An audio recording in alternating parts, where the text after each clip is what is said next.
ಆತ್ಮೀಯ ನಾಗರಿಕರೇ, ಜಾಗೃತಿಯಿಂದ ಈ ಕೆಳಕಂಡ ಪ್ರಮುಖ ಮುನ್ನೆಚ್ಚರಿಕೆಯನ್ನ ವಹಿಸಿದಲ್ಲಿ ಕಳ್ಳರಿಂದ ಮನೆಗಳ್ಳತನವಾಗುವುದನ್ನು ತಡೆಯಬಹುದು ಮತ್ತು ಸುರಕ್ಷಿತವಾಗಿರಬಹುದು. ಮನೆಯ ಬಾಗಿಲಿಗೆ ಹೊರಕಾಣುವಂತೆ ಬೀಗ ಹಾಕುವ ಬದಲು ಒಳಲಾಕ್ ಆಗುವ ವ್ಯವಸ್ಥೆಯನ್ನ ಅಳವಡಿಸಿಕೊಳ್ಳುವುದು.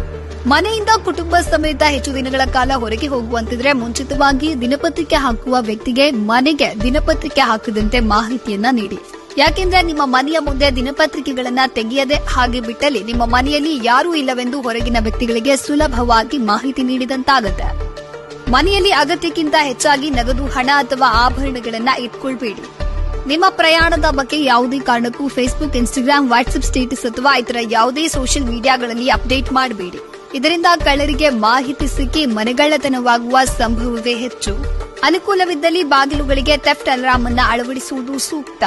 ಅನುಕೂಲವಿದ್ದಲ್ಲಿ ಮನೆಗೆ ಸಿಸಿ ಕ್ಯಾಮೆರಾವನ್ನು ಅಳವಡಿಸಿ ತಾಂತ್ರಿಕ ಉಪಯೋಗದಿಂದ ನೀವು ಎಲ್ಲಿ ಇರುತ್ತೀರೋ ಅಲ್ಲಿಂದಲೇ ನಿಮ್ಮ ಮನೆಯನ್ನ ಯಾವಾಗಲೂ ಗಮನಿಸಿ. ಬಹುಮುಖ್ಯವಾಗಿ ನಿಮ್ಮ ಹತ್ತಿರದ ಪೊಲೀಸ್ ಠಾಣೆಯ ಫೋನ್ ನಂಬರ್ ಮತ್ತು ಬೀಟ್ ಪೊಲೀಸ್ ಅಧಿಕಾರಿಗಳ ನಂಬರ್ ಅನ್ನ ತಪ್ಪದೇ ಪಡೆದು ಯಾವಾಗಲೂ ನಿಮ್ಮ ಮತ್ತು ನಿಮ್ಮ ಕುಟುಂಬ ಸದಸ್ಯರ ಹತ್ತಿರ ಇರಲಿ.